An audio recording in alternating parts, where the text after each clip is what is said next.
Hello? Oh, Tom? Jack? Jack, what is there, a red alert on or something? Am I calling too late? No.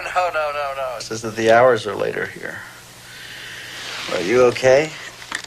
Is everything all right? Not really. Hey, Tom, I need some help. Why do you think a speechwriter's gonna fix it? Do you think that's the only problem? If I did, would I be calling you? Look, I'm sorry I missed your presidential campaign. I just thought it was nuts. It looks like the voters agreed with you. Maybe it was crazy. Anyway, now I'm supposed to be running again for re-election to the Senate, you know, and people aren't giving anymore. No, they are giving, but maybe I just don't want the money. I don't have anything to say. I feel tapped out. Well, get away from there. It's a snake pit. It's a hall of mirrors for narcissists. Get a long way away. Oh, I wish. But it's impossible right now. No, come on. It's always like that. That's always part of the problem. Are you offering me a place? Yeah, sure. You could come over here. Come on over. May not be the White House, but, you know, at least here you're wanted. I'm so glad I came here. I shouldn't have invited him.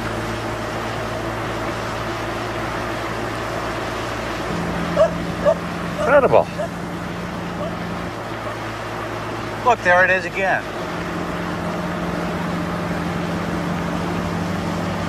The Middle Ages got left behind on this rock. Time just moved on. There he goes again. That's him, all right. Always enthused and always ready with the right words for all occasions, as if everyone was still waiting for his opinion, as if life itself was one giant press conference.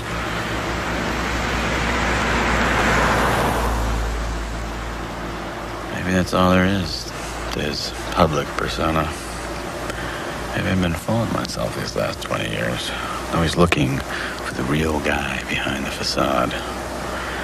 Maybe the facade is the real guy. This is amazing. Sure it is.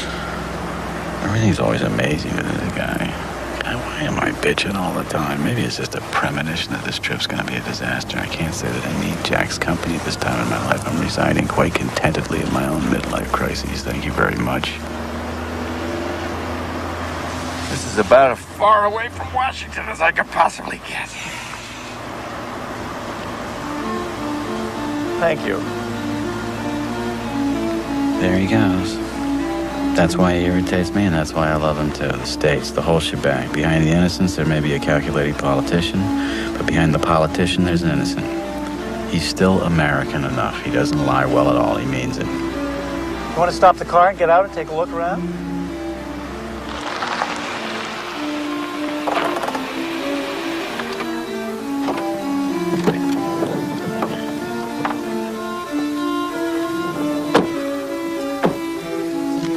There it is. Mont Saint-Michel. What do you think? Beautiful. Yeah, you want to do something different? You want to walk over there? Walk across that swamp? Yeah, just like our ancestors did centuries and centuries and centuries and centuries ago. You're the one that wanted to do all the walking. Come on, let's go. Maybe your ancestors used to do this. But unless my mother liked me, I don't have a problem.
Yeah?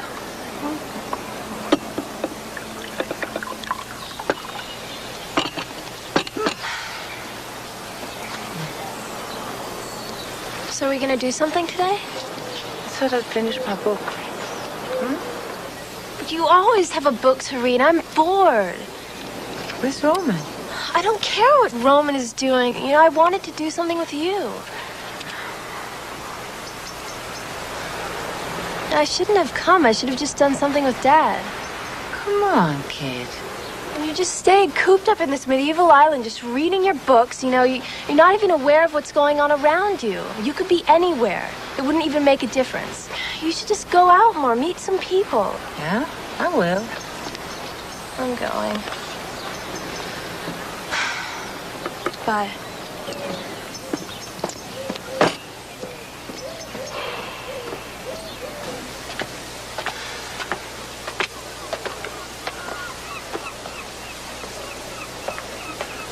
Are you moving to France permanently?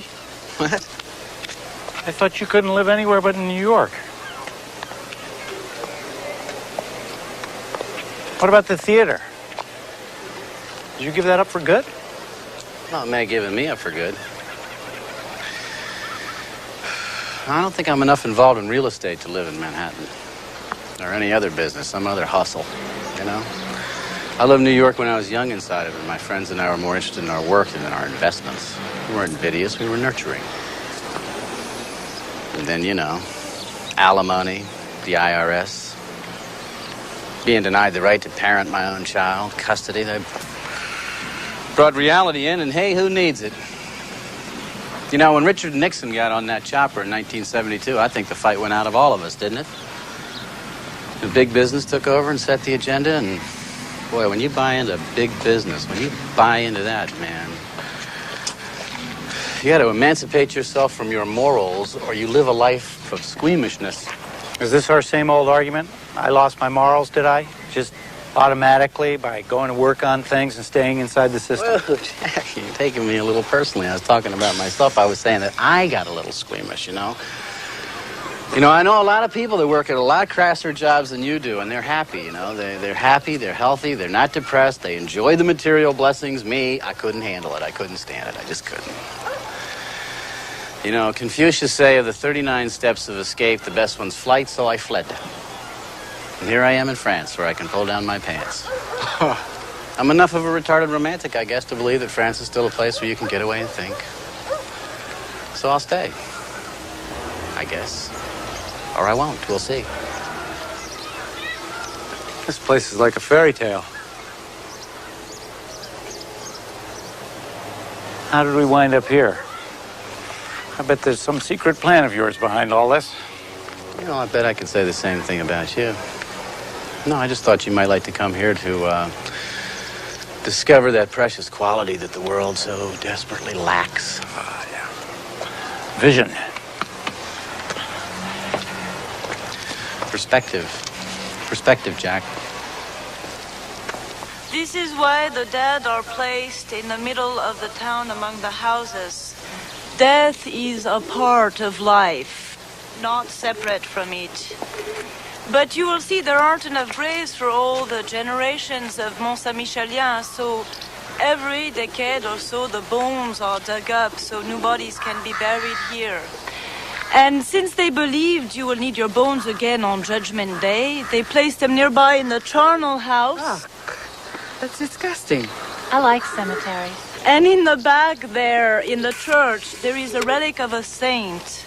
What's the relic? Oh, maybe a shaving of the saint's fingernail or a scrap of the saint's skin. Tell me, Jack, how do you expect to govern these people, That's a good question. You know, there was an Italian premier once. This was just before Mussolini. Somebody asked him if it was difficult to govern Italians. He said, difficult to govern Italians? No, not difficult. Only useless. You didn't say that on the 6 o'clock news. No, but I thought it night and day. Maybe that's why I lost. Anyway, did they really think that their bones would keep until Judgment Day? Well, you got to remember that for them, Judgment Day was right around the corner. They expected it almost hourly. Just like us. I wouldn't say so. Judgment Day for us is different. Not exactly. I think Judgment Day for us is an interruption, a violation, a break in our concept of time. The bomb, the big one, you know? Judgment Day for them was kind of the ultimate day off, not the ultimate off day. They didn't have clocks. There wasn't any mechanical time. Time was season to season, dawn to dusk, Sabbath to Saint Day, and everything led towards Judgment Day. Judgment Day was the reason that everybody was alive in the first place. Judgment Day was a day of deliverance. It's kind of like, you know, Sunday when you get the times delivered. Time was sacred. They'd ring a bell in the morning, they'd ring a bell in the evening, and those moments would change a little, but basically the rhythm of their era was so different from ours that I don't think that we could even imagine it.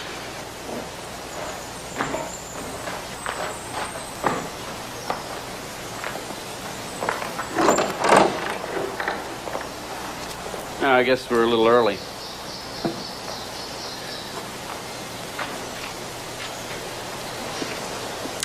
No saint stands alone. What? No saint stands alone. Every time I come here, these lines come to me, God knows from where. It sometimes takes me weeks, even years, to figure out what the hell they mean. Did you ever read any of the books that I sent you? No, I'll tell you, not since you stopped thinking about coming back to help me with my speeches. Did you ever read any of the speeches I sent you? Oh, I tried. I mean, you know, the old attention span is not what it used to be. That's true, mine either.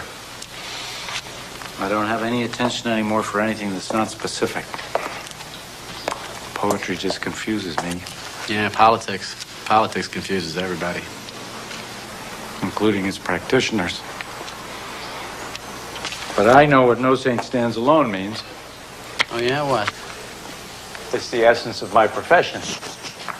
Because between every politician and his own point of view, there's always 3 fat cats, 2 PAC lobbyists, half a dozen microphones. No man is an island. Entire of itself, every man is a piece of the continent, a part of the main. Therefore, never send to know for whom the bell tolls. It tolls for thee.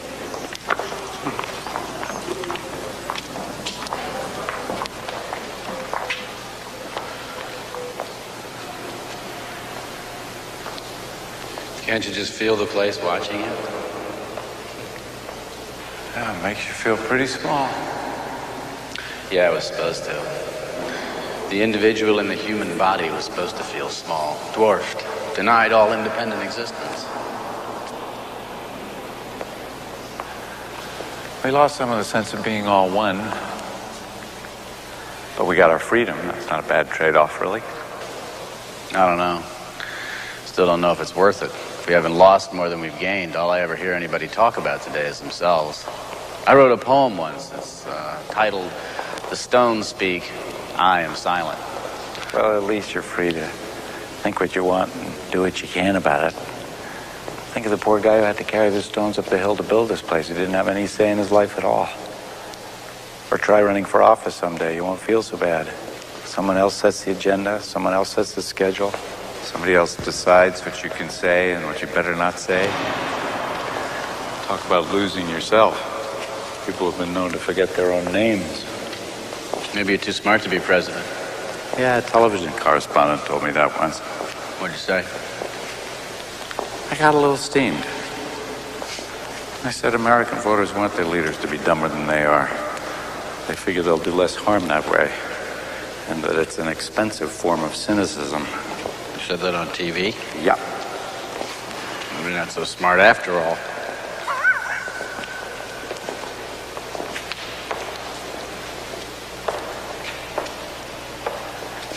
You go through here. It's up here. After you.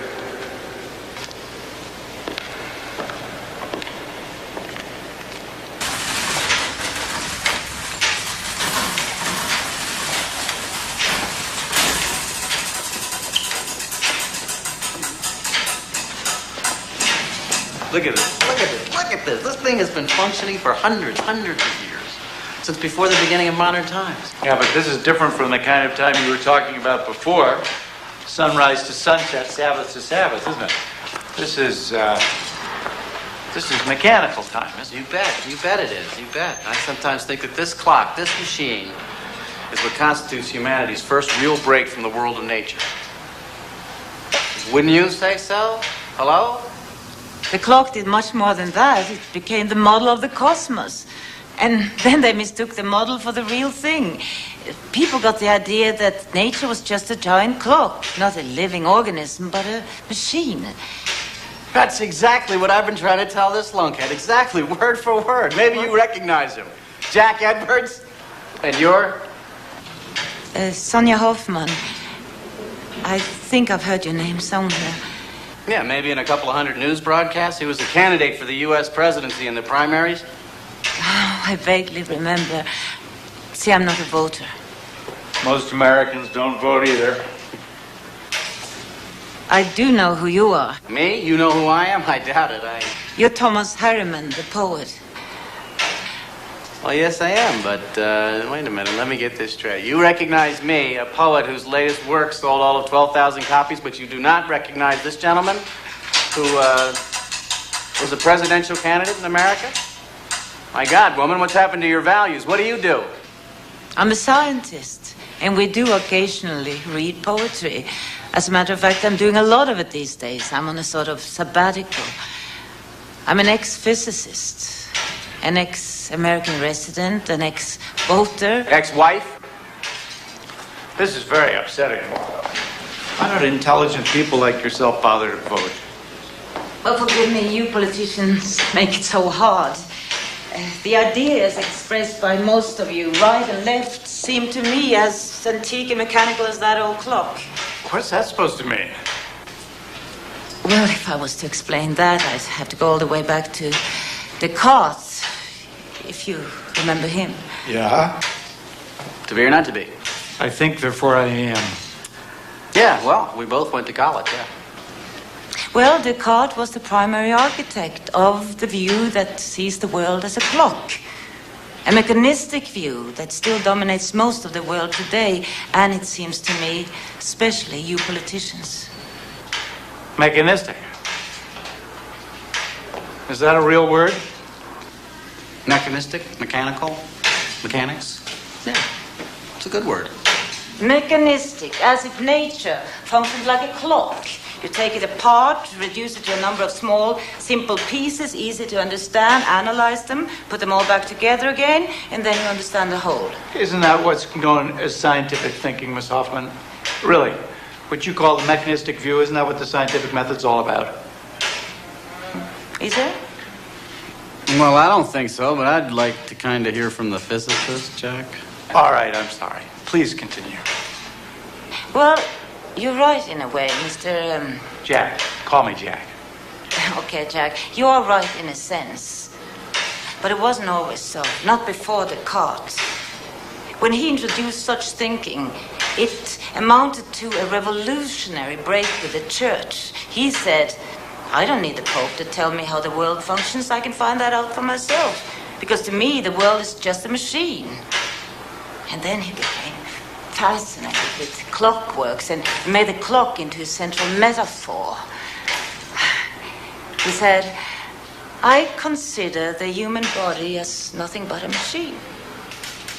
A healthy man is like a well-made clock. A sick man is like an ill-made clock. Well, the metaphor seems a little clumsy now, but it works, didn't it? Yes, so successfully that scientists came to believe that all living things, plants, animals, us, are nothing but machines. And that's the fallacy. It carried over into everything, arts, politics. I don't know, it seems to me that most people don't even remember who Descartes was. I'm sorry, I guess I just don't follow you. But he'd like to. If you could just break it down into 30-second media bites, that's more what he's used to. Very funny. All right, what is it that I don't recognize? What's so bad about Descartes? But there's nothing bad about Descartes. In fact, I think Descartes is wonderful. He was a godsend to the 17th century. But times have changed since then. We need a new way of understanding life. That pendulum, for example, has long since been replaced by a tiny quartz crystal. And these magnificent hand-forged wheels turned into a microchip the size of my thumbnail. That's how far modern science has left mechanistic thinking behind. But you politicians, you seem to have that clockwork still ticking in your head.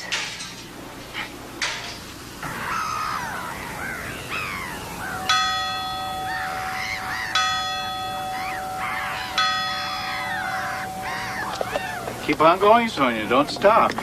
Who knows? You may just have that vital piece of information that we Pauls, venal and stupid as we are, have been missing out on all along. Well, there you go, thinking in terms of pieces. Pieces are all we get of the picture, only fragments. Come on, give me some examples. Well, let's take the population problem, for example. You can't solve it by looking at different forms of birth control in isolation. Research has proven again and again that the most effective form of birth control is not a pill. It's economic and social gains which will reduce the desire for large families. That's true. Do you know that in our world, every day 40,000 children die from malnutrition and preventable diseases? That's every other second. It's now. And now, but the short lives of these children cannot be seen in isolation. They're part of a whole system involving the economics, involving the environment, and more specifically, involving high levels of third world debt. How's that? The burden of frenzied borrowing is not falling on those with foreign bank accounts, nor on those who created the imbalance. The burden is falling on the already deprived. 3 years ago, President Nyerere asked the question, must we starve our children to pay our debts? That question has been answered in practice. And the answer has been yes, because since he asked, hundreds and thousands of little children in the third world have given their lives to pay their country's debts. And millions more are still paying interest with their malnourished minds and bodies.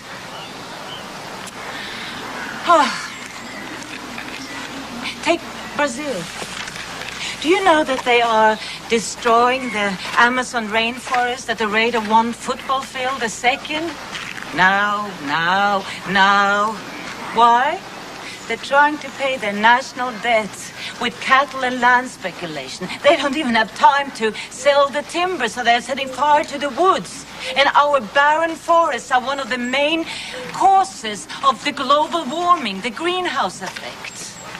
And in the meantime, we are pouring our money into the arms race. See, you cannot look at one single of our global problems in isolation, trying to understand it and solve it. Of course, you can fix a fragment of a piece, but it will deteriorate a second later because what it was connected to has been ignored. We have to change everything together at the same time. The ideals, the institutions, the values. All of this sounds kind of familiar. Do you two know each other? Is this a setup? Well, all right. What do I think about this? Yes, the problems are complex, but you're just looking at the dark side because so's our capacity to respond, isn't it? Communications, data banks, technology. We already have the tools to deal with a lot of these problems, even if they are more complex. Candide himself, the eternal optimist. But don't you see that all these new technologies, they're causing more problems than they solve? In medicine, for example, there's been an overwhelming increase in technology, but the costs have spiraled concurrently. It's become medicine for the rich.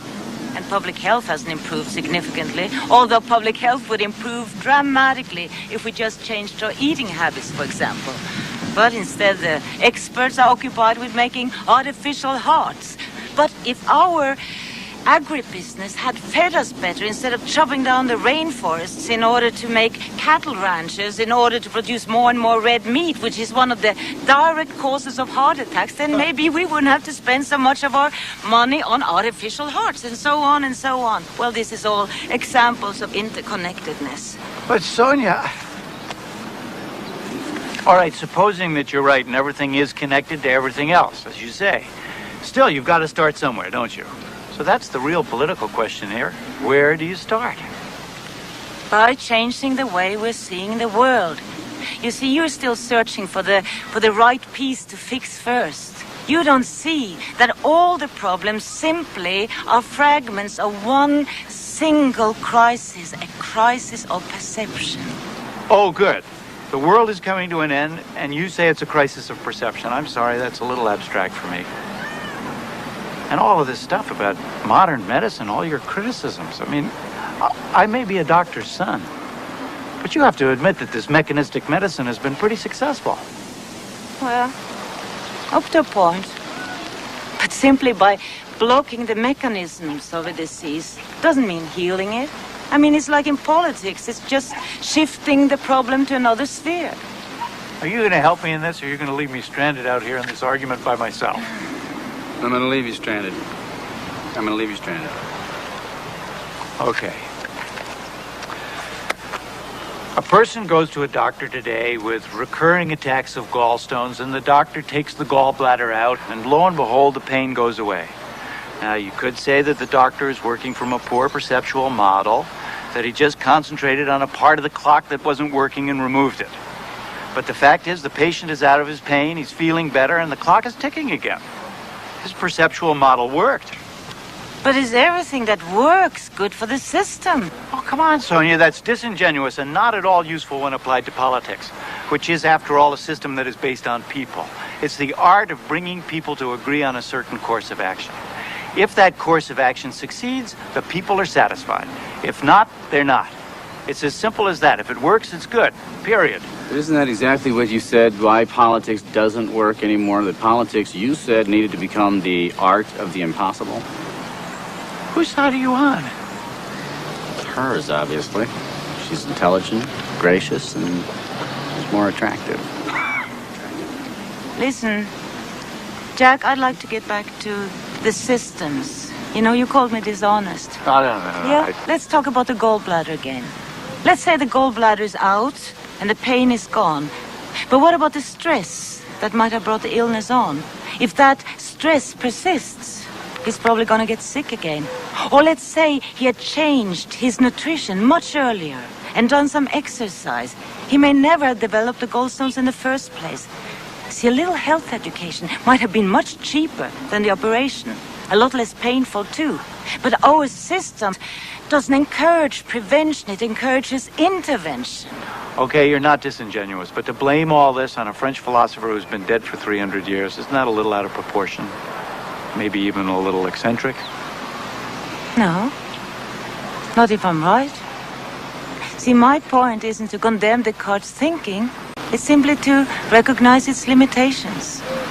Might have been extremely useful to perceive the world as a machine for 300 years, but that perception today is not only inaccurate, it's actually harmful.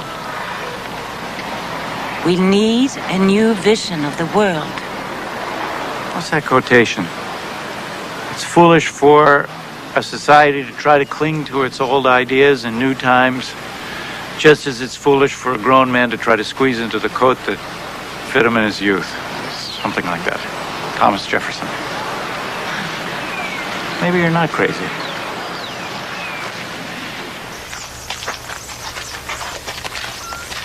I don't know, Sonia. This new vision of the world might just be some sort of millennium madness, some kind of St. Vitus's dance through the mind as we approach the year 2000. No, everybody's aware now. We can make ourselves extinct at the press of a button. And we're soiling every square foot of land, sea, and air. That water looks clean, but it's not, is it? Not really.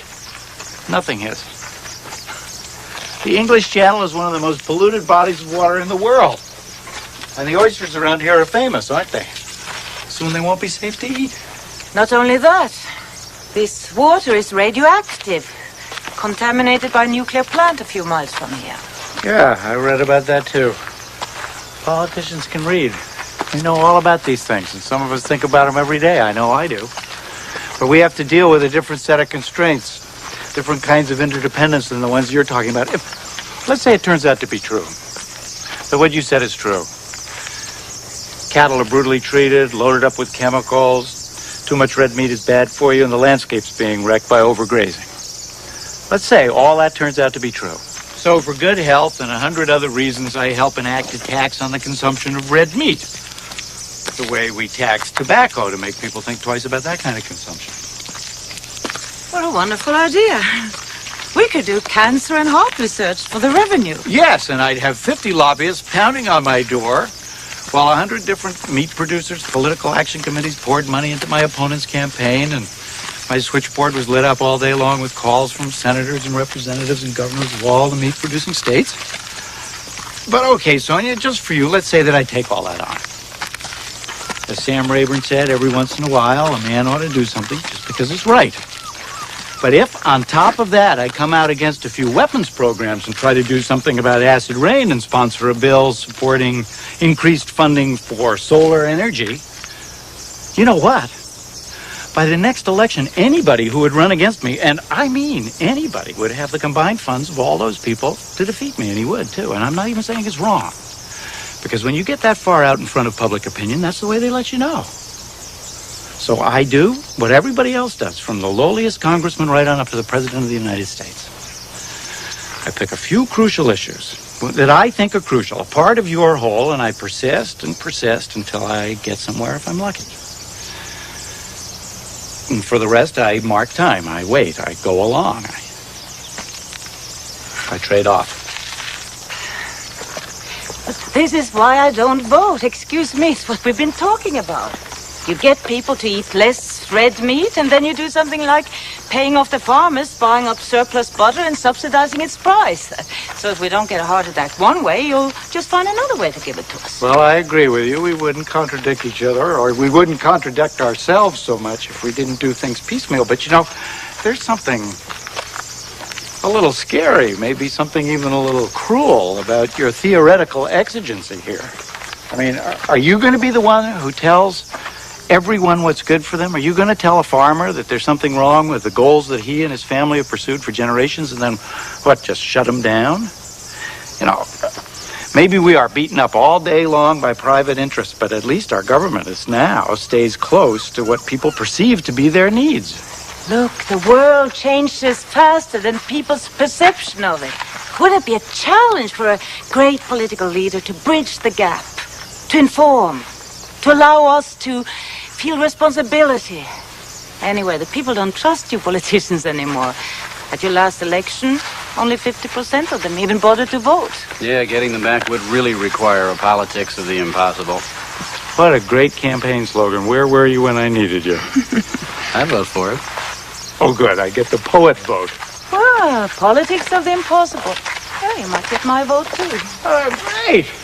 Add to that the support of all well-informed but non-participating women living on medieval islands, as Mel Victor is.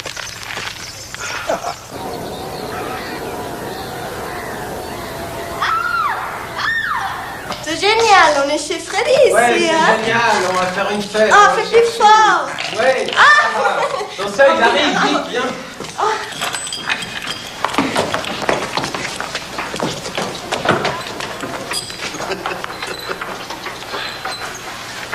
Why does that make me angry? Oh, Probably because they don't want to have anything to do with us. They don't believe in us. There isn't really any reason why they should, Jack, except their own eventual aging. Nah, I don't even notice where they are. They think this is the movies, but this room is absolutely contemporary. Everybody's got a torture chamber now. I don't even notice. Are you going to say this is part of your crisis of perception, too?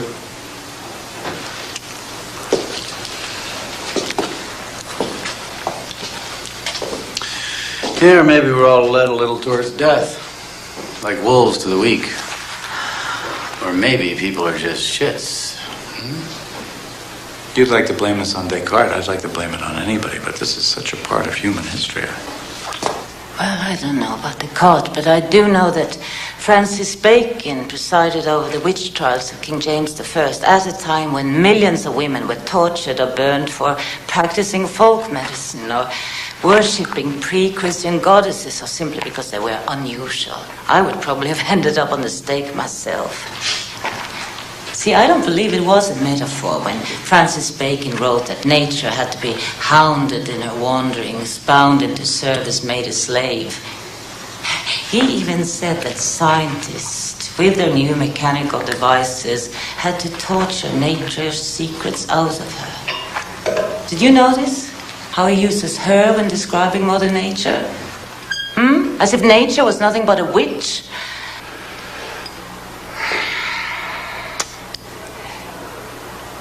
Yes. It's actually fair to say that this room represents a crisis of perception. But this room was here for a long time before Descartes and Bacon. Violence goes on no matter how mankind understands the world, doesn't it? And exploitation. Of course, we'd all like to think it would be different if we saw things differently. But hasn't modern science, technology, business done exactly what Francis Bacon preached? Tortured our planet. Didn't we just implement the old patriarchal idea about man dominating all? I don't know, Sonia. Let me be the devil's advocate here for a minute. How much have we really tortured and hounded the planet? I mean, you could say not much compared to what the ice ages did to the world, for example. And who says that nature can't cope?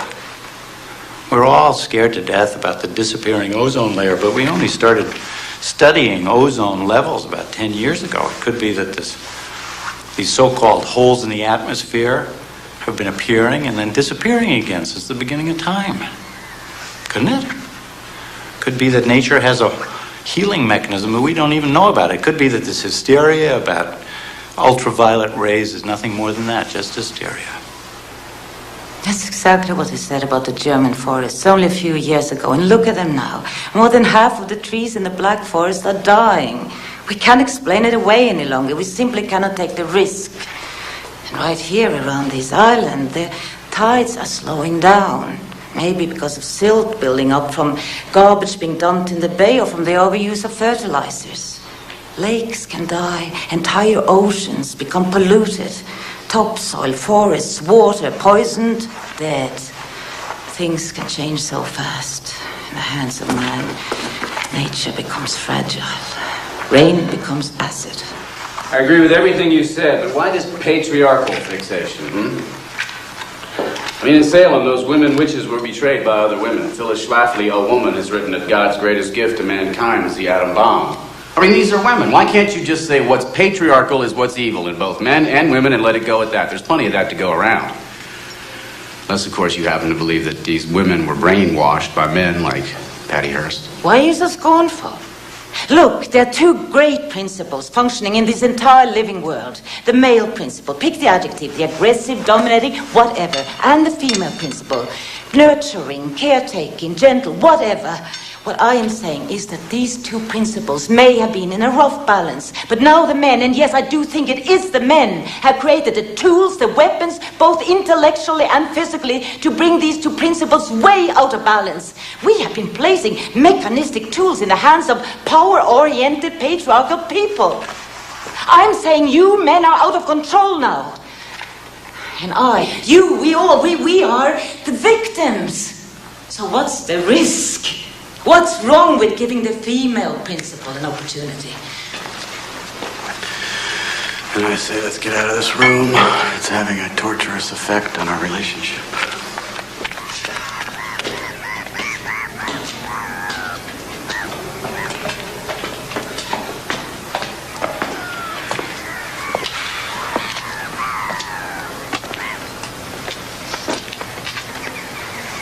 Look, Sonia, I'm sorry if I ruffled your feathers down there. I just, you know, I'm a failed husband, so I'm a little too sensitive about all that stuff. I'm also a starving poet and a bad teacher. And Jack here is another midlife casualty, except that his wife is still around. I don't know, maybe there's a connection in there somewhere for you. What do? I mean, what brings you to this far out and remote place? Well, let's see. I'm a scientist, still, even though I'm on a semi-permanent sabbatical. How come? I got tired of seeing my work fed to the U.S. Defense Department. I'm a physicist, the only woman in my graduate department, the first in Norway doing quantum field theory. My specialty was lasers. At that time, the challenge was to design lasers of ever shorter wavelengths. The shorter the wavelength, the more powerful the laser. Our ultimate goal was to create an X-ray laser. And one day, I hit upon an unusual idea, which, as it turned out, led to a major advance in that X-ray laser. Well, when you do something like that, science treats you very well. I got many attractive offers, first from Paris and then from the States, and I took them, finally working quite happily in Boston. Until one day, I discovered totally unexpectedly that my work was being perverted. See, I had always looked at the medical applications of my work, of using this laser to provide holographic images of cells or even molecules. It could have helped us solve so many puzzles, even the formation of cancer cells. But what really happened was that a more sophisticated version of my idea was being used in the Star Wars program. And it blew my mind. It made me reevaluate my whole profession. Anyway, to cut it short, in the midst of other events, I just got up and left. What were the other events, if I may ask? Experiences not all that different from yours, I suppose. I left Boston, and eventually I came here. I just came one day from Paris, and the place took hold of me. I kept coming back. Well, there were weeks here when the storms chased the tourists away, and I had this place all to myself. I started to look at how my special knowledge of subatomic physics relates to the way I perceive the world at large. And I don't know, but I think that I have something to say after my time here. I don't know yet if it will fit into a coherent whole, but this is what I think about when I take my morning walks, which today, for some reason, brought me to you two. See, every morning I walk across the island, regardless of the weather, trying to understand its other language. The stones speak, and I am silent. Something like that, yes. That's from a poem, isn't it? Well, maybe, I don't know, you know. Do you ever write down any of your thoughts? Oh, yes, all the time. I'd like to combine my notes into a book and call it ecological thinking, as opposed to Cartesian thinking. Cartesian? Yeah, Descartes wrote in Latin. His Latin name was Cartesius, hence Cartesian. Really? I thought it meant map-like, like a map. No, you didn't. You thought it meant like a la carte. Yes, like a menu. Then his name would have been Menusian. I'd like to offer this ecological way of thinking as a new way of looking at things. Help us overcome this crisis of perception. See, what I found here is that to think in an ecological way simply makes more sense of everything. It gives me a much firmer grasp of reality. It gives me strength. Knowledge is power? Yes, but in the sense of personal empowerment, not that old male urge for power over others. Descartes' evil empire again? Descartes had a dream. It was really Isaac Newton who made that dream come true, who transformed it into scientific theory, into power. May God us keep from single vision and Newton's sleep. William Blake. I'm very impressed. No, you two would have a lot in common. You'd have a lot to talk about. He was writing in poetry 200 years ago what you're saying today in prose. He hated Newton. He hated the concept of single vision. He dedicated his entire life to making art that denied single vision. Of course, the people of his time thought he was a crank. Whereas they revered Newton almost as a god. By reducing all physical phenomena to the motion of material particles, the motion caused by the force of gravity, he was able to describe the exact effect of gravity on any object with precise mathematical equations. We call it Newton's laws of motion. Really the great achievement of 17th century science. You mean all that stuff that I slept through in high school, like any good poet, all that square root of the hypotenuse divided by a pinch of magnesium, all that stuff? Well, in the right hands, or should I say, aroused minds, these equations seem to work beautifully.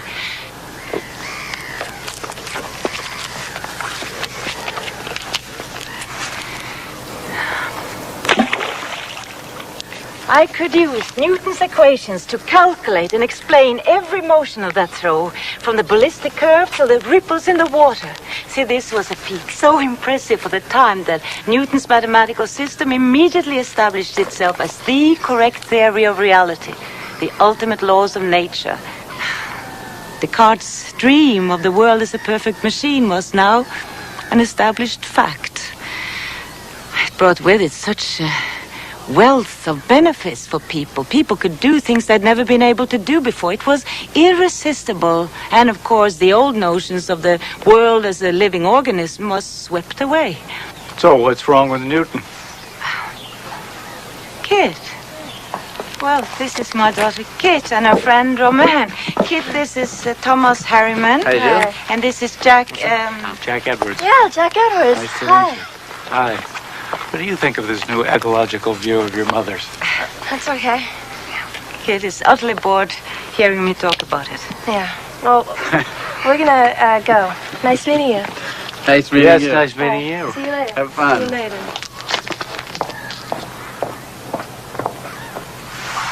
Oh, so she's living here with you? No, she's in her first year in college. She's on a break. But right now, yes, I think she's utterly bored living here with me. I understand that. I have two of my own. Yeah, I have one. You know, it's no accident that Turner painted light when he did. Or that light became the inspiration of the Impressionists. The nature of light became an obsession with the physicists too. See, none of them could visualize how the light of the sun reached the earth. Why? What is the nature of light? To understand the nature of light, you have to know what matter is made of. I thought it was made of atoms. What's an atom? Well, Newton thought it was small, solid particles. But that's not what scientists saw when they observed atoms for the first time. What they saw was totally unexpected and shocking. You mean when they discovered that atoms were made up of even smaller particles, a nucleus with electrons whirling around it? Not only that, they were moving in relatively vast regions of empty space. That's what shocked the scientists up. Atoms consist mainly of empty space. What does that mean, vast regions of empty space? Atoms are tiny. Yes, they are. This is what's so hard to visualize. See, the size of atoms is so far removed from our ordinary sense of scale and proportion that it's extremely hard to get a feeling for the relative sizes and distances of their particles. Ask yourself, how many atoms are there in an orange? Now, to answer this, you'll have to blow up the orange to a size where you can actually see the atoms. You'll have to blow up the orange until it's reached the size of the Earth. The atoms inside of it will then be the size of cherries. Myriads of cherries tightly packed into an orange the size of the earth. Wow, what an image. I'm serious. I was trying to shrink the earth orange back down to the size of an orange and imagine all those cherries whizzing around inside of it. It made me dizzy. This is a dangerous height to be dizzy at. But okay, you say that the atom is the size of a cherry and that in that cherry atom there's all this empty space. Well, what about the nucleus? There is a nucleus in there, right? I mean, how big is that? That's where we're going here, isn't it? Invisible is the answer. If we blow up the atom to the size of a football, the nucleus would still be invisible. If we blow up the atom to the size of a sphere that would fit into this room here, the nucleus would still be invisible. What if you blew it up to the size of this island? To the size of the rock we're standing on? Okay. We would blow the atom, the cherry, up to the size of this island. Okay, then the nucleus would be the size of a small pebble. Something like that. And the electrons would be much smaller still. We would have to look for them all the way down there at the edge of the island. And the whole space in between would be empty. Wow, that's fantastic. It's weird to see weird in poetry. So what you're saying is that if there were a sphere large enough to contain this whole island, what it would actually consist of is a pebble and a few grains of sand. That's all this huge sphere contains. In other words, nothing. It's empty. But if this rock is made up of spheres like that, then what makes it so solid? Why can't I pass my hand through it? Why don't we fall through it? Yeah, why don't we fall through everything? Why doesn't everything fall through everything? Well, you see, this is the obvious question that physicists had to ask.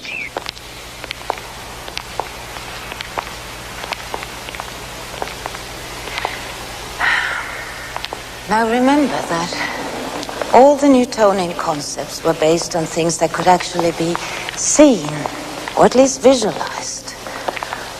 But what they were now finding in this strange and unexpected world were concepts that could no longer be visualized. And when they went on battling with this absurd phenomena of atomic physics, they were forced to admit to themselves that they didn't have a language, not even an adequate way of thinking to describe their new discoveries. They were forced to think in entirely new ways in terms of radically new concepts. To understand why matter is so solid, they had to question the conventional ideas about the very existence of matter. And after many frustrating years, they were forced to admit that matter does not exist with certainty in definite places, but rather shows tendencies to exist. Tendency? What the hell does that mean? Now, let's say we want to observe an electron out there. Now, we cannot say that it is in a definite place. We can rather say it has a tendency to be out there in the front rather than in the back. Or here to the left rather than over there to the right.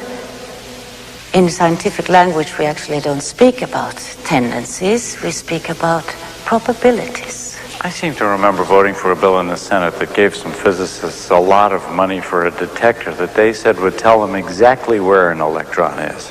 Were we being gypped? Not at all. The strange thing is that when you actually make a measurement of the electron, it is in a definite place. But between measurements, you cannot say that it is in a definite place, or that it has traveled a definite path from one place to another. You mean when you want to measure it, it just sort of shows up? Yeah. Oh, kind of like out-of-work actors or presidential candidates like Jack Edwards. What do you think? What do you think? Hey, tough guy. Yeah. My knees hurt. Okay, let me get this straight. You measure it and the electron is there. It shows up. like Tom said. But in between measurements, you can't say for sure that it's in a definite place, or even that it went on a definite path from one place to another. So how does it go from here to there? It moves, doesn't it? No. You mean it stays in the same place? No. Well, wait a minute. Either the electron moves or it doesn't move. Well, you can't say that. Well, are you getting a feeling now of what these physicists felt? You see, an electron doesn't move from place to place, and it doesn't stay in one place either. It manifests itself as probability patterns spread out in space. And the shape of these probability patterns changes with time, something which might seem like movement to human perception. Are you saying that the electron sort of gets smeared out over a large region, and then when you measure it with the measuring gun, it collapses into a small point? You got it. You see, all subatomic particles, electrons, protons, neutrons, manifest this strange existence between potentiality and reality. So at the subatomic level, there are no solid objects. No, there are not. Well, if there are no solid objects at the subatomic level, how are there solid objects at any level? That's the amazing thing. This simple question, what makes this rock so solid, goes way beyond our power of imagination. I mean, I cannot explain this to you in visual terms. Of course, I can do it in mathematical equations, but there's no metaphor for it. How can you live in a world that's unmetaphorical? I mean, you have to perceive reality in some way. I mean, this is solid. Okay. Let's take an atom from within this granite, a silicon atom with its 14 electrons. Now, the probability patterns of these electrons arrange themselves like shells around the nucleus, each shell containing several electrons. Now, within the shells, the electrons are everywhere at the same time, so to speak. But the probability patterns that resemble shells are extremely stable and very hard to compress. Matter is solid because probability patterns are difficult to compress. That's as good as it gets. So I was right to sleep through Mr. Giddis's physics class. That little model he made out of Tinker Toys with sticks and balls, that was wrong, right? Right, wrong. Yeah, it's a lousy visualization, but then no one did it any better. If the doors of perception were cleansed, everything would appear as it is, infinite. William Blake.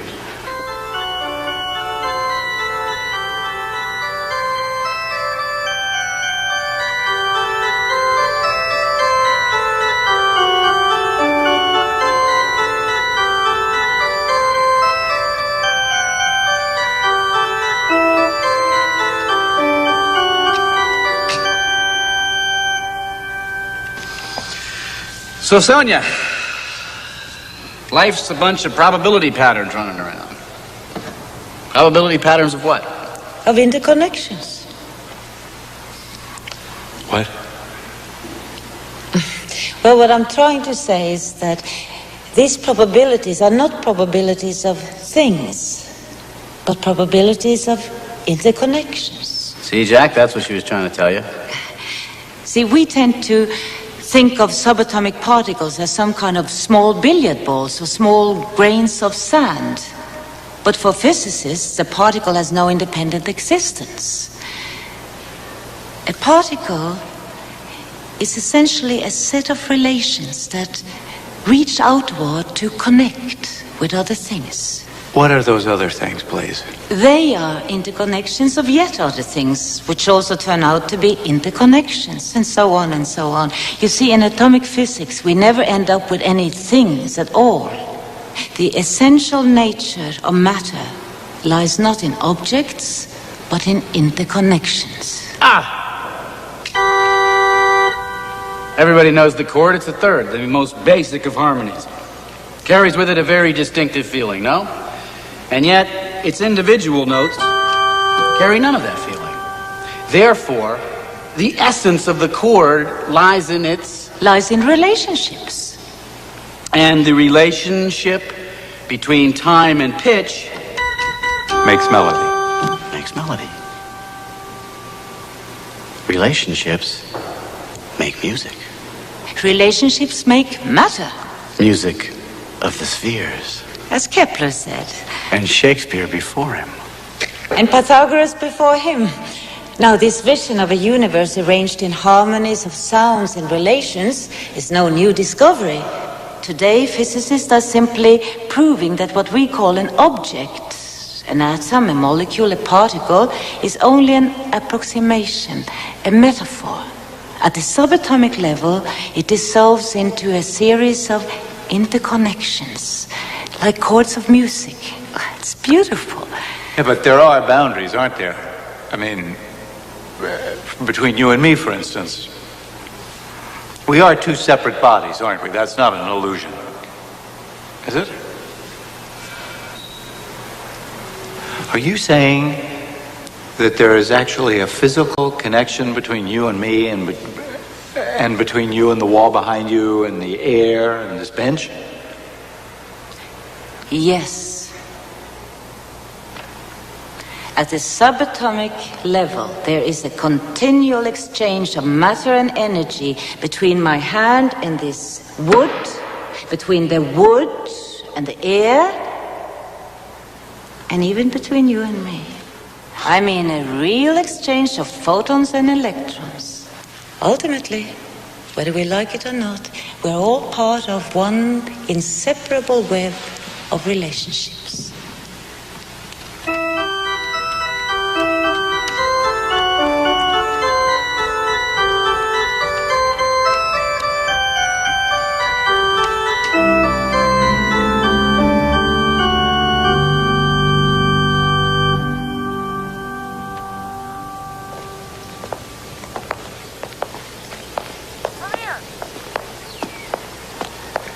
How does all this explain light? Yes, finally. Light. Now, light doesn't need a medium, because although it travels in waves, it also travels as particles. Light is both particles and waves? Yes. But the particles of light, which we call photons, are of a very special kind. Unlike other particles, they never stand still.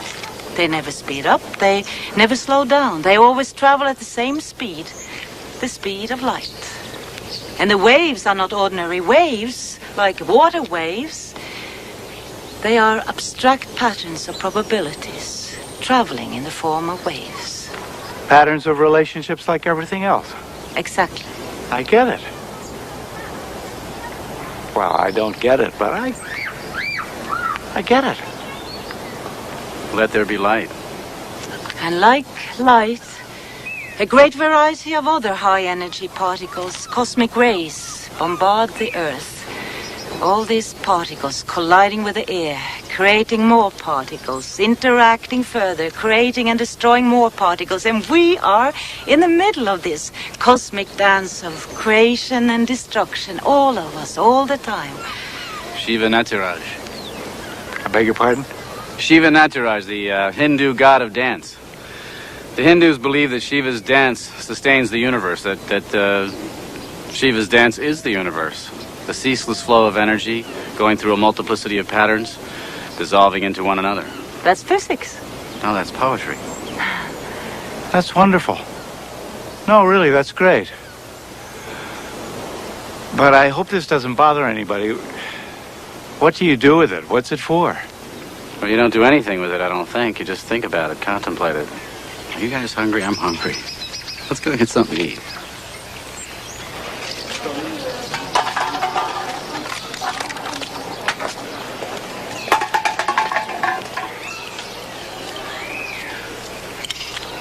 How can they do that here? I mean, how can they do that anywhere?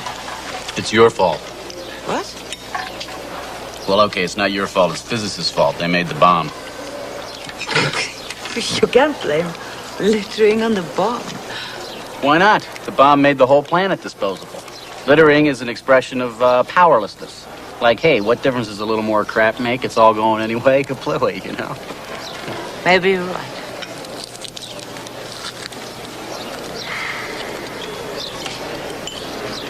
You know, I visited Hiroshima 10 years ago. I went to the museums. I saw the photographs of devastation.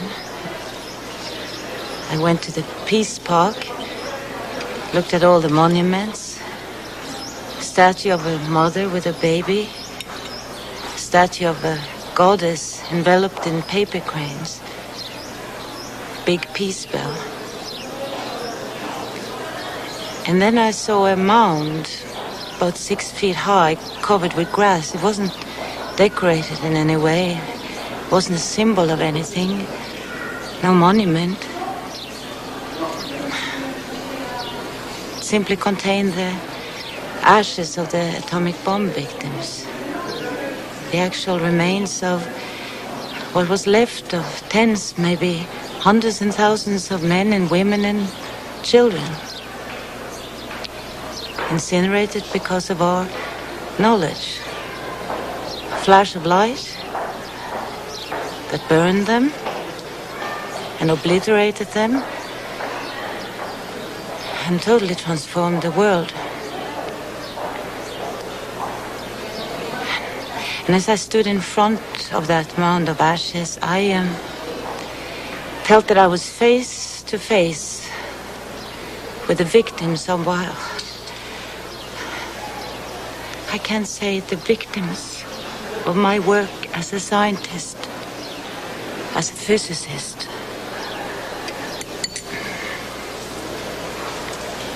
I cried.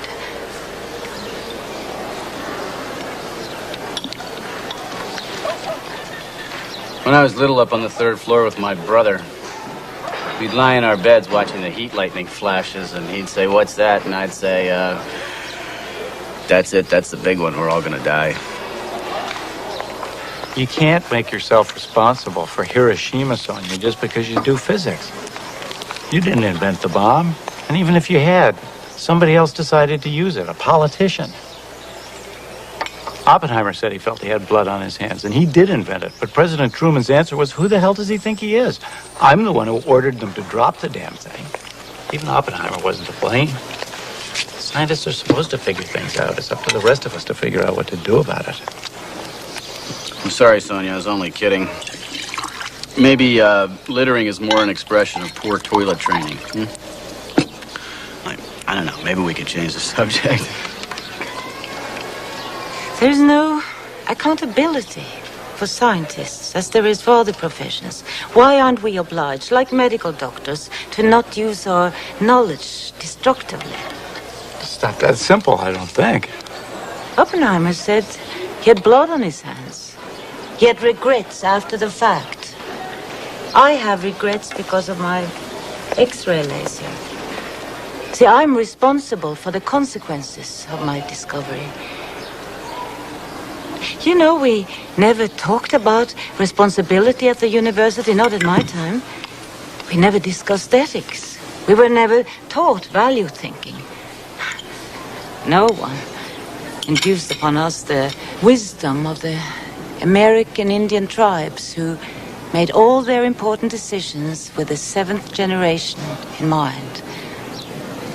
We were never taught to think about the future that way. We were taught in our closed rooms that we were doing pure science in the pursuit of pure truth, the noble pursuit of pure truth. Well, that's what science is, Sonia. Don't be so hard on yourself. No, that's what science was, maybe.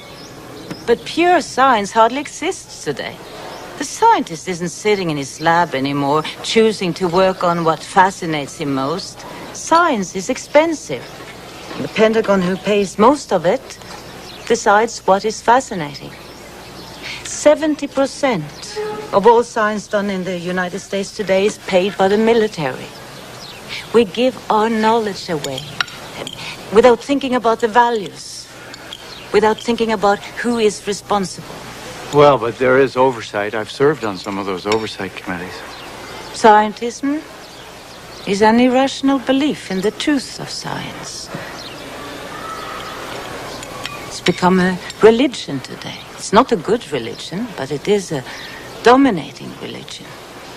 And people, of course, who see what miracles physicists are able to achieve, like going to outer space or splitting atoms or making bombs, believe that scientists who are so powerful also must be very wise.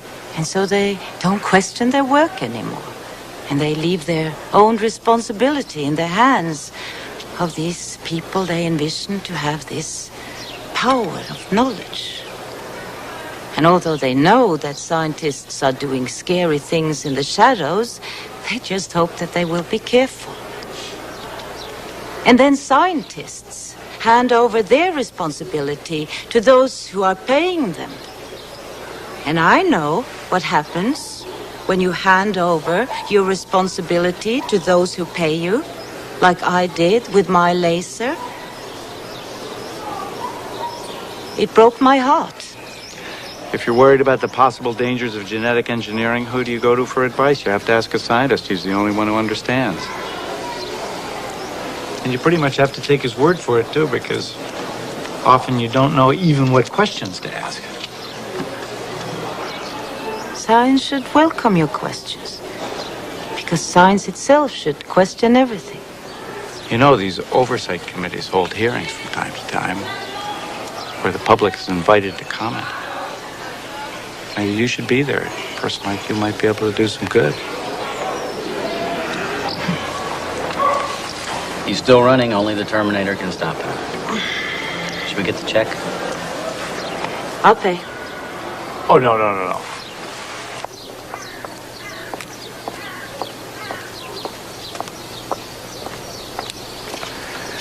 1968, Chicago, Democratic Convention. The cops are getting ready to charge the demonstrator, and I'm standing there next to this guy who I have never before seen in my life, and I say to him, well, I'm going home. And he says, don't go home, go into politics. And like a fool, I listened to him. That guy was Jack, who is today a conservative Democrat, whatever the hell that is. I was working for a delegate. I wasn't even a demonstrator. I was just trying to get into the hall. And the cops charged the crowd. We all got tear gas. I broke my nose. We all spent the night in Mayor Daley's jail. Whatever happened to all those people? Jesse Jackson got most of them. The rest of them went to sleep. I don't mean politically, Jack. The primaries are over, okay? I mean personally. I mean, whatever happened to them? Where do they go? Where do they live? What do they do? Well, I don't know personally, but politically, the Green Party got them, at least in Europe. Peace activists, the environmentalists, the feminists, the old student left. Peace. The Green Party got them all. What happened to them, really? I think it proves that ecological thinking is getting stronger and stronger. People who see the whole picture, who see that all these questions are related to each other. She's back. Yeah, and Gorbachev? Gorbachev, was he at the Chicago demonstration?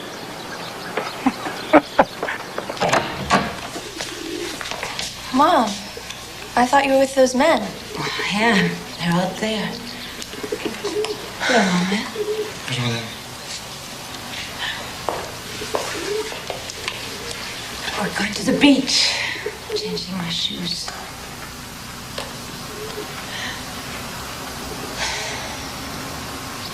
What's the trouble?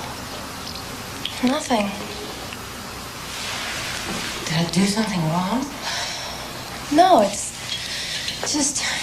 I can't stand you talking about what's wrong with the world and your new vision of reality when what I hear and what I think is that you're talking about your own problems and how you yourself feel disconnected.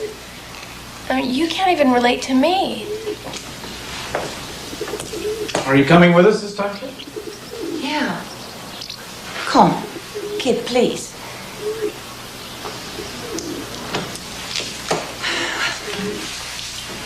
Do you mind if I go? No. Mom, I like Jack. Be real with him. Don't bore him to death. Kid, she's a married man. It could do you some good.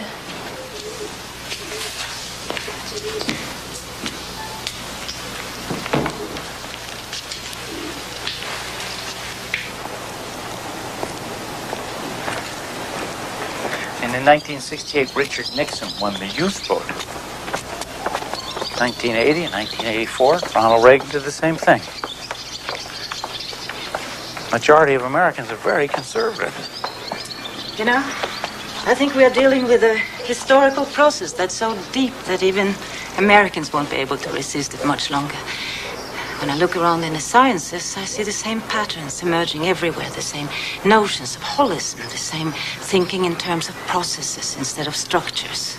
It's happening in America too, because once something takes hold in the sciences, it will spread. It always has, whether we like it or not. I'm glad to hear you say that. I thought you'd given up on America.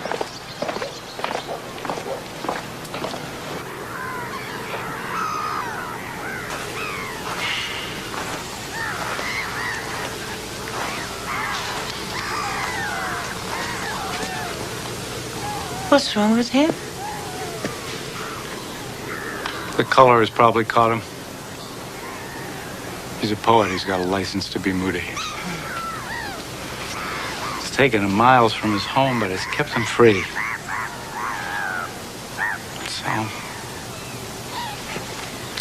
I sometimes think he can change his thoughts, his point of view about anything, anytime he wants. If he meets someone like you who sees things in a completely new way, he's totally free to go along with it.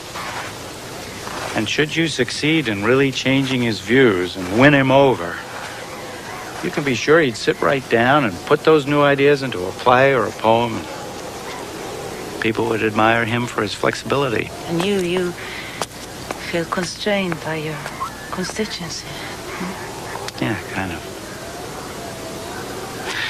They want me to be the good old conservative Democrat they voted for. And basically, that's what I am. Anyway, I'm supposed to represent them. It's not all up to me. It's supposed to be the will of the people that sets the course. And the government that finds the means, the best way to give the folks what they want. Of course, it's all a mess right now. The problems are so complex. There's so much crossover from one problem to another. It's hard for people to even begin to think about them.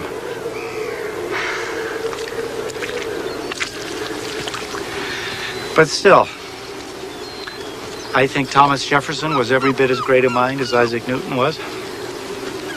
I doubt if there's been a better form of government anywhere in history ever.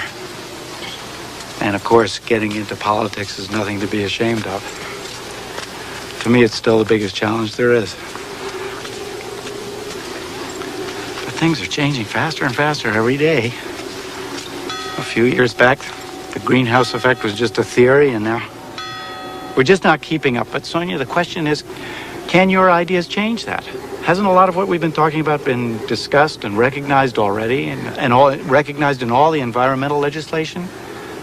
Clean water in 72, clean air in 77, 12, 14 years ago, and we're still falling behind. So can your ideas make these things move faster? I mean, if you're going to wait for most of the people to be ready to go along with you before you move, which is what you have to do. I'm sure you're not a secret lover of dictatorships, but wouldn't it take some kind of totalitarian regime to put ideas as comprehensive as yours into effect? So, how does all this translate into politics, or doesn't it? Is this just going to be the best conversation I've had in months, or is there still a chance you can get me elected president? That's what I'd like to know. Jack, are you still asking me for a program? I'm trying to make you embrace a vision. But you just want to know what the packaging is. I'm a practical man. I'm from Missouri. I thought you were from the East Coast. That's an expression. It means show me. Devising policies, that's your job. I do think that as long as you continue looking at things through that old patriarchal Cartesian Newtonian lens, you're going to miss out on what the world really is. You, we, all of us, we need a new vision of the world, and we need a more comprehensive, more inclusive science to support us. There is a new theory emerging now, which places all the ecological concepts we've been talking about into one coherent scientific framework. We call it systems theory. The theory of living systems. Living systems? All living organisms, as well as social systems and ecosystems. See, this theory would help us get a much firmer grasp on the sciences that deal with life. Are these all your own ideas, or do other people share them? I mean, has this been applied in the sciences anywhere? Am I a crank? It's okay, Senator. This is real science. And many scientists, including some Nobel laureates, have been working on these ideas. Prigozhin, Bateson, Maturana, just to mention a few. Yes, it is science, but of a new kind. Instead of concentrating on basic building blocks, the systems view concentrates on principles of organization. Instead of cutting things to pieces, it looks at the living system as a whole. How can you think usefully about things in this holistic way? That's what I don't see. You can contemplate them, you can look at them, as Thomas says. But if you want to do something, if you want to get into specifics, by definition, don't you have to take things apart? How can you talk usefully about a tree without talking about its roots or its leaves or its bark? Oh, I could. Without even naming the parts you mentioned. Well, a Cartesian would look at a tree and conceptually take it to pieces. But then he would never really understand the nature of the tree. A systems thinker would look at a tree and see the seasonal exchange between tree and earth, earth and sky. Would see the annual cycle, which really is one big breath the earth takes through its forests, providing us with oxygen, a breath of life, linking the earth with the sky and us with the universe. A systems thinker would look at the tree and see the life of the tree only in relation to the life of the whole forest. Would see the tree as a habitat for birds, a home for insects. But if you look at a tree and try to understand it as something separate, you will be bewildered by the millions of fruits it's producing in its lifetime, because only 1 or 2 trees will grow from those fruits. So if you look at the tree and see it as a member of a larger living system, that abundance of fruits will make sense, because hundreds upon hundreds of forest animals and birds will survive because of them. Interdependence. And the tree cannot survive on its own either. To draw water from the ground, it needs the fungus that grows at the tip of each root. And the fungus needs the root to survive, and the root needs the fungus.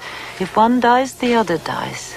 And there are millions of relationships like this in our world, each depending on each other for life. The systems theory recognizes this web of relationships as the essence of all living things. Only the uninformed would call such a notion naive or romantic, because this dependency we all share is a scientific fact. A web of relationships. Yes, but this time it is the web of life itself. The theory of living systems actually provides you with an outline of an answer to that eternal question, what is life? Okay, Sonia, let's hear it. What's life? Well, in system language, the answer would be the essence of life is self-organization. What's so funny? What is life, ma'am? Well, life is self-organizing. I mean, it's very nice. That's very, very, very, very, very, very nice. That's very nice, ma'am. That's very, very nice. That's very nice. I don't know. It just sounds to me like something out of Alice in Wonderland. Maybe there's somebody down here that speaks your language. Jabberwocky? But you know, as Merlin once said to King Arthur, don't dishonor your feast by rejecting what's come to it. Sit. What is life? Life is self-organized. Well, that's just extraordinary. Yes, it is. And it means something specific, too. It means that a living system is self-maintaining, self-renewing, self-transcending. What does self-maintaining mean? Well, it means that a living system, although depending on its environment, is not determined by it. Take the yellow fields of rye around this island. With all the rain here, those fields should be green all year round, but every summer they turn yellow. Why? Well, to use a metaphor, each plant remembers that it originated in the hot and dry climate of Southern Asia. It remembers, and not even a dramatically different climate can change its inner workings. Self-maintaining, self-organizing. I see. What about self-renewing? What does that mean? Take us. Like all living organisms, we are constantly replacing ourselves in continuous cycles. Much faster than you can imagine. Your pancreas, for example, do you know that it replaces most of its cells within 24 hours? That means that you wake up with a new pancreas each morning and a new stomach lining as well. And your skin, do you know that your skin falls off at the rate of 100,000 cells a minute? Do you know that most of the dust in our homes consists of our own dead skin cells? That'll get into a poem. Our households are filled with dead skin. But at the same time, as all these dead cells are being shed, just as many are dividing and producing new skin. That's self-renewing. As Heraclitus once said, a man can't step into the same river twice. Sonia says a man can't shake hands with the same man twice with the same hand, right? Yes and no. Though most of our cells are being replaced, we do recognize each other because, you see, the pattern of our organization is still the same. That's one of the important characteristics of life. Continuous structural change, but stability in the pattern of the system's organization. And that's all there is to life? No, there is self-transcending. See, self-organization is not only the living systems maintaining themselves and continuously renewing themselves. It also means that they have an inherent tendency to transcend themselves, to reach out and create new forms. See, that is one of the most exciting parts to me, that the basic dynamics of evolution, it's not adaptation, it's creativity. You mean the living systems will evolve just for the hell of it, that they'll sort of go exploring whether they need to for survival or not, so that I'm not so far out of step as I usually suppose? No, you're not. Creativity is a basic element of evolution. Every living organism has the potential for creativity, for surprising and transcending itself. Creating what, for instance? Beauty? Oh, yes. Beauty, too. See, evolution is so much more than adaptation to the environment. Because what is the environment, if not a living system, which evolves and creatively adapts itself? So, which adapts to which? Each to the other. They co-evolve. Evolution is an ongoing dance, an ongoing conversation. We are systems and the planet is a system. We don't evolve on the planet. We evolve with the planet. Wouldn't it be extraordinarily powerful if you could introduce just that one idea into the political dialogue? Yeah, Jack, there might be something in this for you to renew your candidacy. Well, as for Sonia and myself. I bet you're going to say that it was my destiny to come here and meet Sonia and listen to these ideas. What am I going to do about this? I come from a country where they use 40% of the world's resources to support 6% of the world's population, which makes the population so happy and peaceful that we're the world's biggest drug market. Half our teenagers contemplate suicide, and 1 in 5 girls has tried it. Would a systems thinker give nuclear energy a second thought? We're up to our necks in it, and all of its waste. And the most important issue of what you've just been saying is the obsessive pursuit of growth. Now that has to stop. I know. I've been all over this 100 times. Obsessive growth, pathological growth, destructive growth. But how are you going to get anybody to accept it? What am I going to do? Where do you start? We have to give importance to the next generation.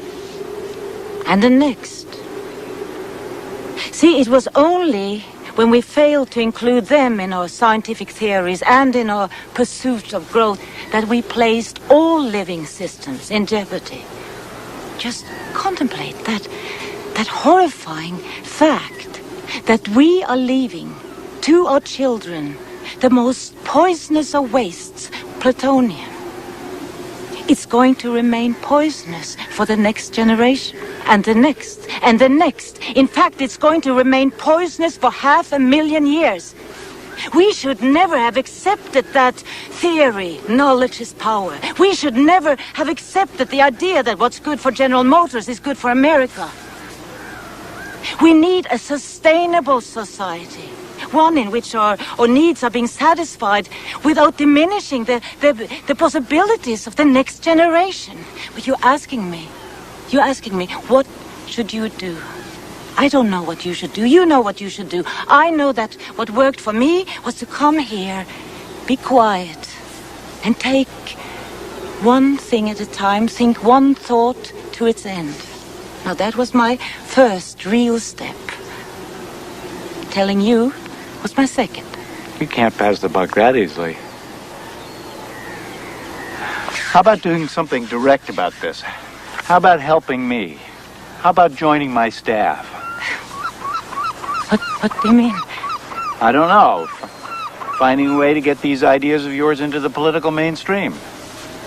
You say it's urgent. You say the ideas are practical. I'll give you a chance to prove it. Of course, it'll be frustrating work. You'd have to watch a lot of lying and wheeling and dealing. You'd have to learn how to compromise, too. You'd have to get your hands dirty. Well, I get them dirty the way I want, here. In my ivory tower. Where I can sit and think. The Jack with his tenacious pursuit of the common good, not to mention his own career, just doesn't seem to understand how an individual can want to get away. A long, long way away. Thousands and thousands and thousands of miles away. So that you can have the luxury of being a voice crying in the wilderness instead of being one of many voices trying to be heard over the clamor. Believe me, I can appreciate being here. I can understand why that'd be nice. I see the pedestrian nature of political work, but look, if you're going to say no, don't say anything. Just think it over.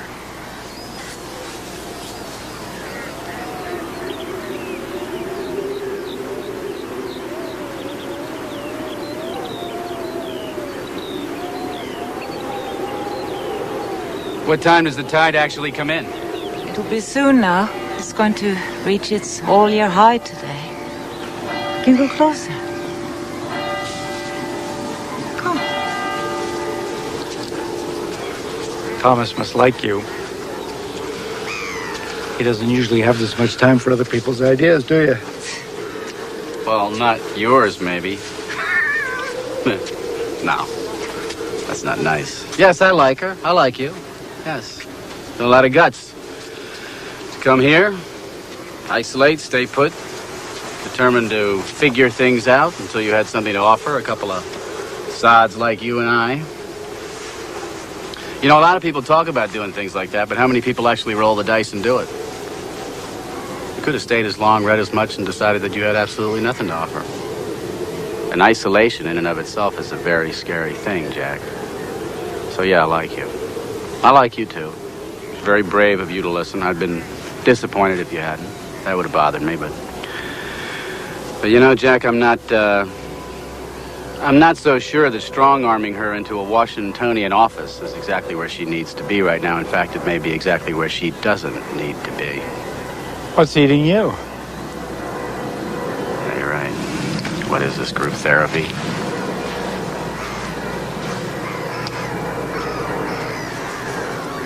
All of this is covered in water when the tide comes in, isn't it? Oh, yes.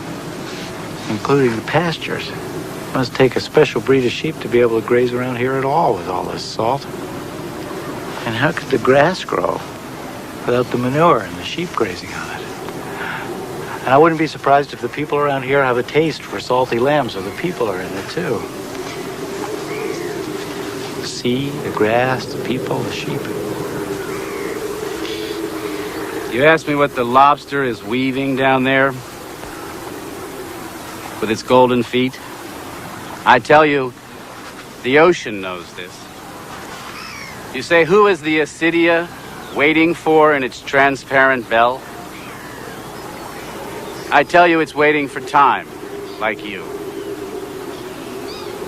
You say, who does the Macrocystis algae hug in its arms? Study it. Study it at a certain hour in a certain sea, I know. You question me about the wicked tusk of the narwhal, and I respond by describing to you how the sea unicorn, with a harpoon in it, dies.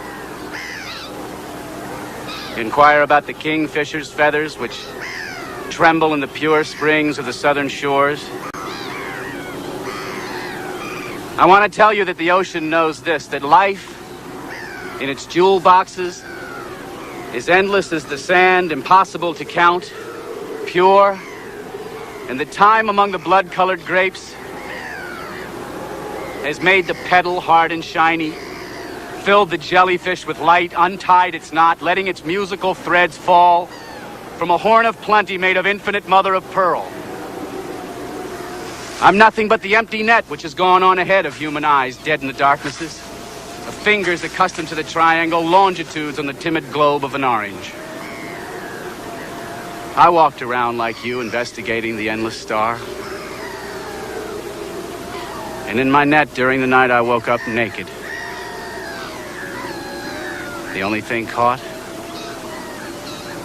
A fish. Trapped inside the wind. Pablo Neruda. Pablo Neruda! Does that remind you of anything? Walked around investigating the endless star? Isn't that what you do, Sonia? And in my net during the night I awoke naked. Isn't that what you do? Don't you take your net and throw it out into these far out places of quantum physics and systems theory? And don't you find that the only thing you ever catch is your own self back again? Like a fish trapped inside the wind. Where are the other people in your system, Sonia? The ones you love.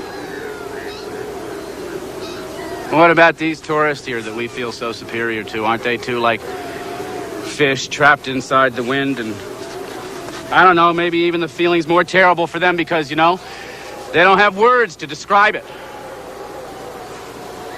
So tell me, Sonia, where are all of us in there? The real people with their qualities,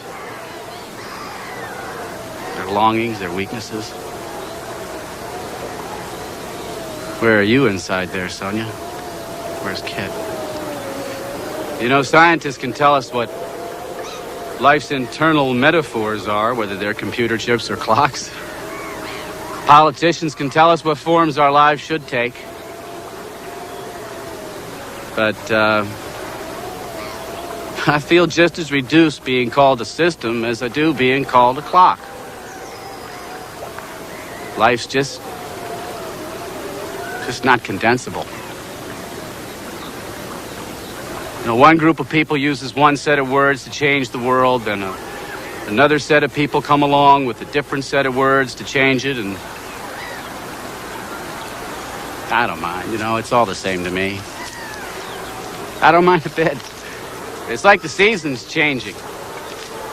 And I like you. I like your timorous courage. I like the fact that you want to make the world a better place. God knows it could use it. And I like my silly friend Jack, who's crazy enough to think that he wants to be President of the United States.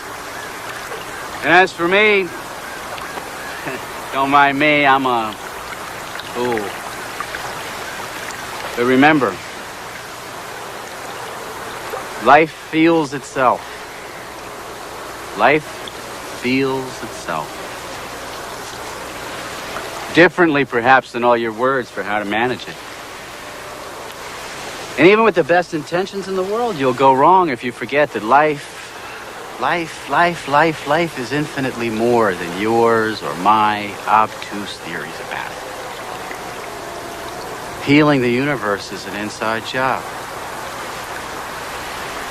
And you've helped me. And I love you. And I love you too. I love you both. Water. What a day! What a day!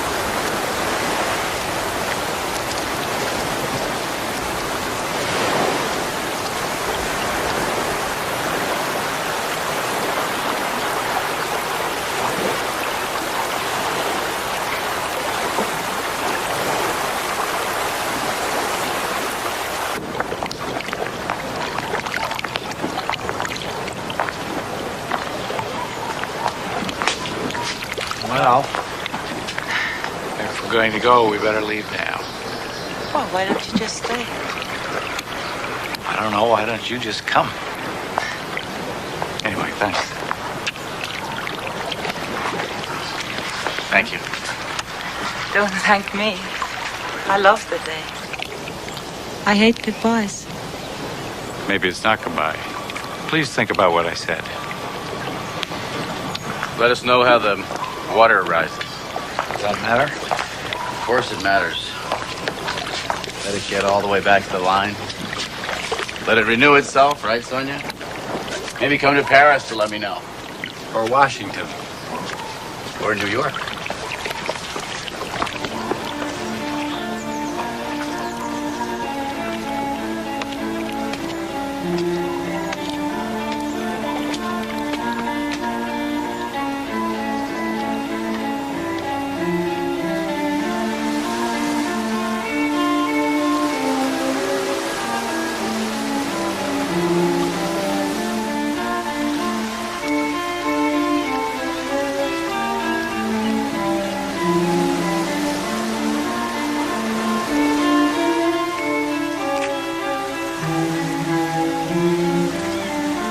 Where are the other people in your system, Sonia? The ones you love.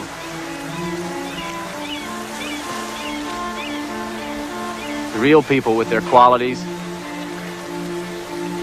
their longings, their weaknesses. Mom, are you okay? Where are you inside there, Sonia? Where's Kit?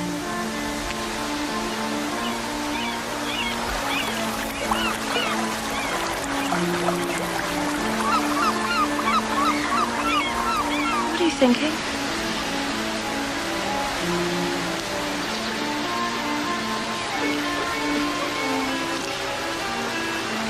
Shall we go home?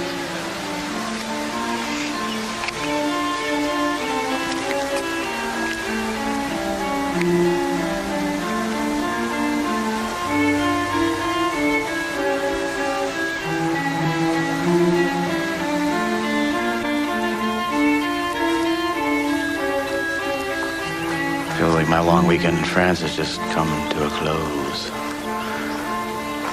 Maybe I, too, am tired of being a stranger, being outside a language and environment which lived, which resonated inside me. Our emotional system, as she might say, needs a larger system to nurture it.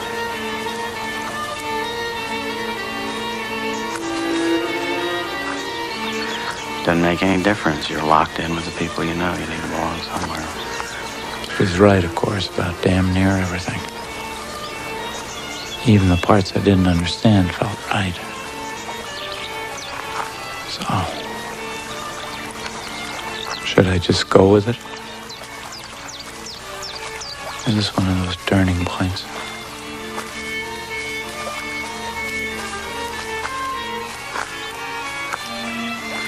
You, the woman, I, the man, this the world. And each is the work of all. There's the muffled step in the sand, the stranger, the crippled wren, the nun, the dancer, the angels wing over the walkers in the village, and there are many beautiful arms around us and the things we know. I don't know how the rest of the damn poem goes.